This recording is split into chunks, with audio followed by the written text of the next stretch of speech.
I'm so honored to be here today for you. Congratulations for reaching this milestone of a day.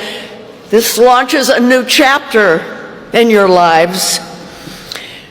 You know, there's a lot of things that I'd like to say, but I'm going to say two kind of little-ish things that can make a big difference in your lives going forward, and then I'm going to talk about two really big things that could make a difference for the future of mankind. How does that sound? Okay.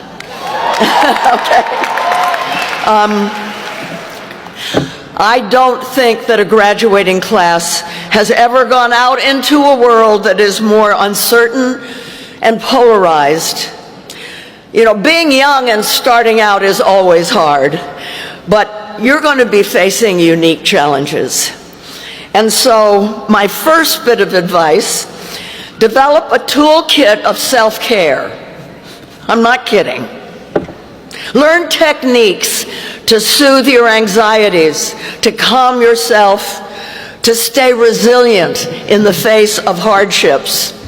There are techniques and meditation and other things to help you do this. And believe me, you're going to need them.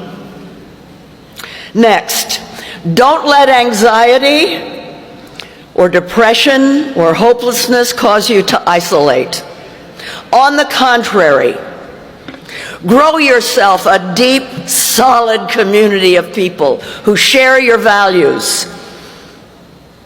Have each other's backs, check up on each other regularly, and be intentional about this. You know, in these uncertain times, we need to strengthen our ties to community, to our colleagues, our friends, and family, because more and more, we're going to need the support for safety, for love, for help, for fun. Let's not forget fun. And for survival.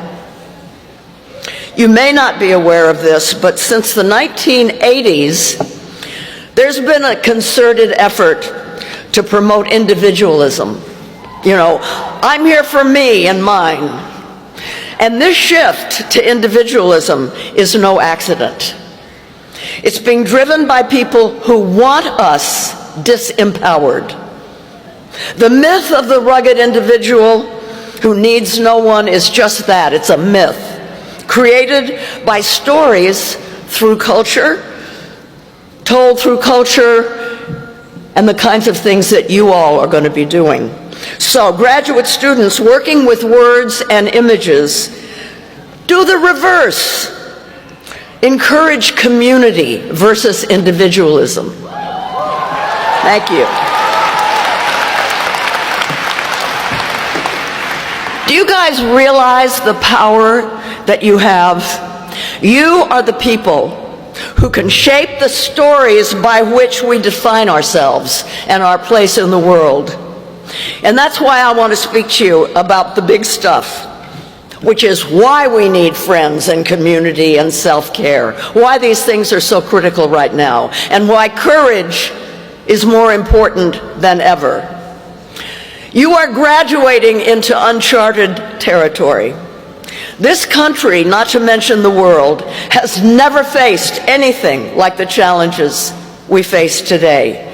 And because y'all have been studying journalism, public relations, and communication, you have the power to help shape how we face these challenges. There are two unprecedented and deeply interconnected challenges before us: democracy and climate. And for both, it is now or never. Right now, we are losing the democratic norms, capacity, and infrastructure that we need to solve climate and everything else. And we're losing the climate stability to solve democracy and everything else. We will win. Thank you. We're going to win or lose these two things together. And I'm going to start with democracy. Our voting rights and our civil rights are under attack.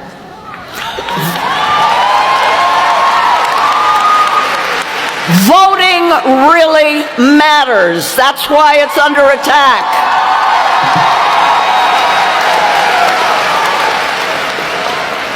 So fight for your rights and encourage others to do the same. Make voting great again.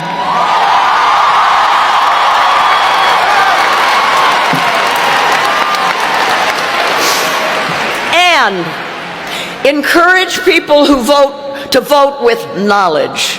Study up on who you're thinking about voting for. Does the candidate take money from oil, gas, and coal, or from Big Pharma? Because lots of them do. The Democrats every bit as much as the Republicans, by the way. If they do, it means they're supporting what benefits corporations and not what benefits you.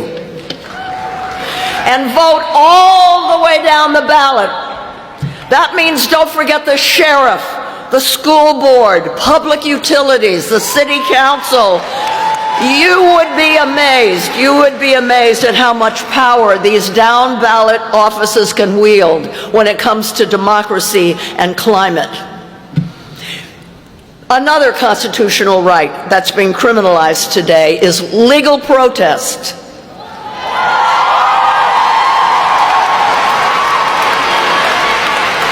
Now listen up, guys. Here is the honest to God truth.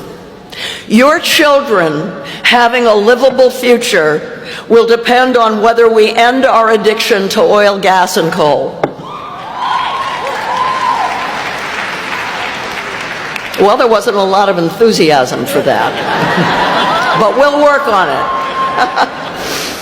And to accomplish this, along with voting, requires engaging in advocacy, and sometimes even nonviolent protests.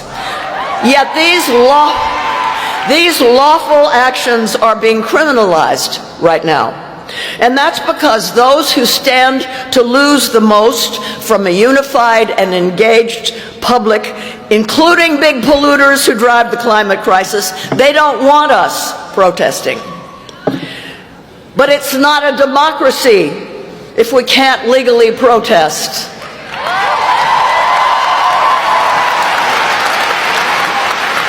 Let's all remember that throughout history, the history of this country, starting with the Boston Tea Party, all of the rights that we enjoy today were fought for with protests.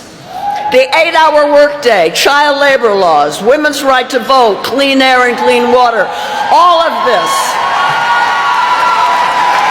This was all fought for by people in the streets forcing officials to give them what they desperately needed. And those people in the streets were demonized, they were beaten, they were imprisoned, and even murdered. And today we honor those historical heroes. For example, back in the 50s, Rosa Parks and her husband were fired from their jobs and driven out of Montgomery with death threats because she dared to sit on a bus where white people only were supposed to sit. And today, schools are named after Rosa Parks, statues erected in her honor. When she died, her casket was placed in honor in the nation's capital. See, time and information change things, and you all are the deliverers of information. You all probably don't know this, but the last time I spoke to a large group of students on campus at USC, I was hung in effigy from the branch of a nearby tree, I think it was. And yet here I am today delivering your commencement speech.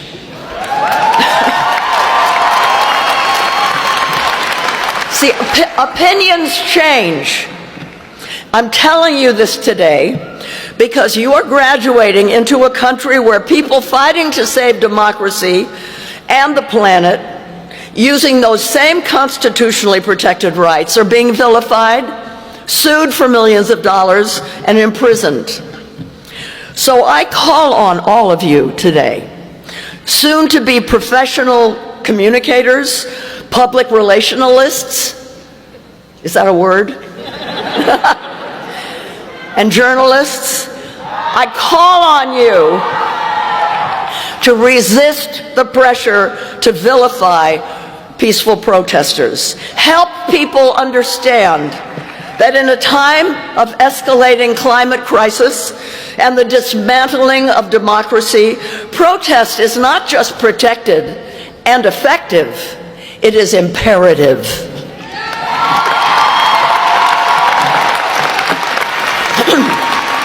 As I said earlier, we face two unprecedented and interconnected challenges. Climate is the other one, and climate is the existential problem. And it's not being talked about in those terms. The climate clock is ticking.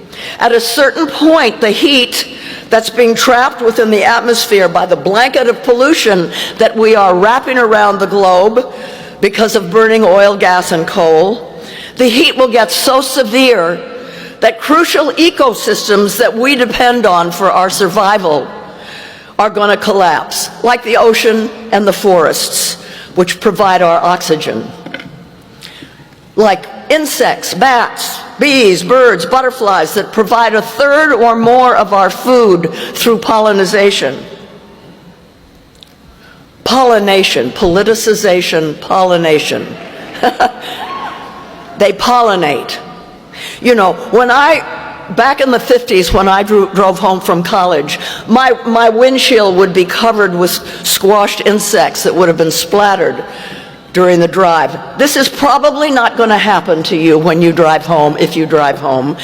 And that'll probably make you happy because you don't have to clean your windshield so much. But it's not good. It's not good. Those insects, like the ocean and the forests, those are our allies in the fight for survival.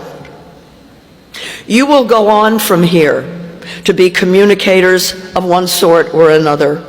You'll be working with words and images to tell stories and create slogans that set social norms. Things like, should I buy new clothes every season? Is shopping locally at a farmer's market a good idea? Are the peaceful protesters bad people or citizens exercising their rights? You are the ones who will help establish the norms. So try to use your voices, your words and stories to motivate people, to reduce the pollution that's killing us, to reduce the overconsumption that's destroying our landscapes and ocean with waste and the burning of oil, gas, and coal. Use your skills to show people what it looks like to live in harmony with nature. Do they really need all those toys to prove their worth? Shouldn't our worth come through our deeds and not our stuff?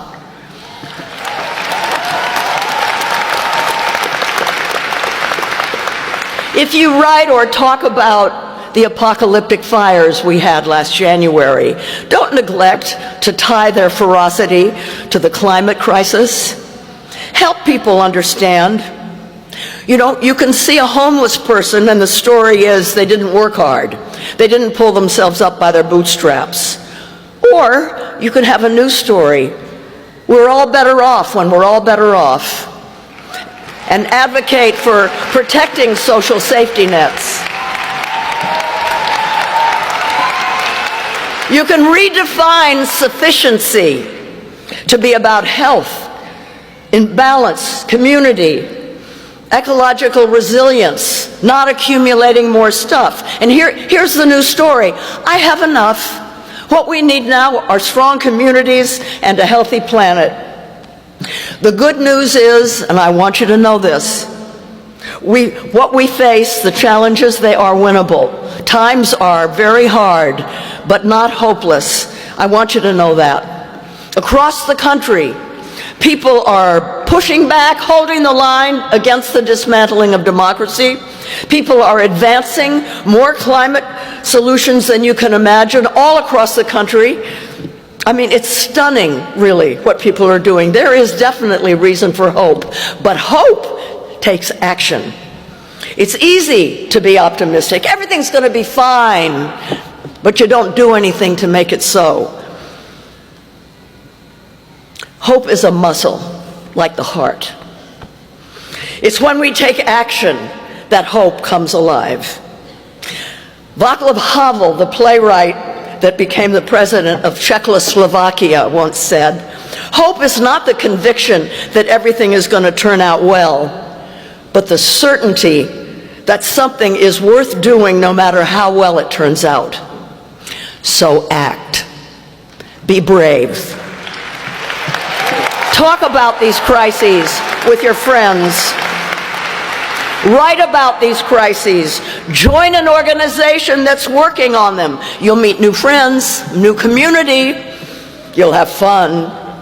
And life will become more meaningful because you'll be living for things bigger than yourself. You know, I've tried it both ways. This is better. Trust me. If you only knew what I meant. People who shape society's stories are the most powerful people in the society, and that's you, dear graduates. That is you. And I wish you courage and love as you go flex your muscles. Thank you.